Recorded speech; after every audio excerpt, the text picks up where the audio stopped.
অবরুদ্ধ গাজা উপত্যকায় যুদ্ধবিরতি ও জিম্মিদের মুক্তি নিয়ে মিশরে আনুষ্ঠানিক আলোচনায় বসেছে ফিলিস্তিনি সশস্ত্র গোষ্ঠী হামাস ও ইসরায়েলের প্রতিনিধিরা।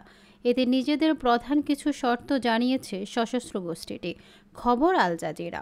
মঙ্গলবার ৭ অক্টোবর সংগঠনটির মুখপাত্র ফাউজি বারহোম বলেছেন, মিশরে আলোচনারত তাদের প্রতিনিধিরা সব বাধা অতিক্রম করার চেষ্টা করেছেন। তিনি বলেছেন, যুদ্ধবিরতির জন্য নিজেদের প্রধান শর্ত তারা জানিয়ে দিয়েছেন।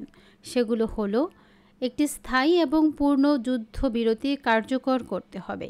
ইসরায়েলি সেনাদের গাজার সব জায়গা থেকে প্রত্যাহার করে নিতে হবে। কোনো ধরনের বাধা ছাড়া গাজায় ত্রাণ পৌঁছাতে দিতে হবে। বাস্তুচ্যুত সাধারণ গাজাবাসীকে তাদের নিজ গৃহে ফিরে যেতে দিতে হবে। গাজা পুনর্গঠনের কাজ শুরু করতে হবে, যেটির তত্ত্বাবধান করবে একটি ফিলিস্তিনি জাতীয় প্রশাসন, আর বন্দি বিনিময়ের একটি ন্যায্য চুক্তি করতে হবে।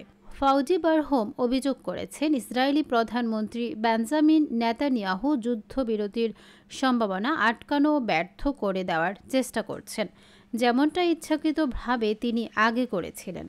তিনি বলেন, বর্বর সামরিক হামলা গাজার মানুষকে নির্মূলের যুদ্ধে যুক্তরাষ্ট্রের সমর্থন সত্ত্বেও ইসরায়েল গাজায় জয়ের ভুয়া ভাবমূর্তি তৈরি করতে পারেনি, পারবেও না।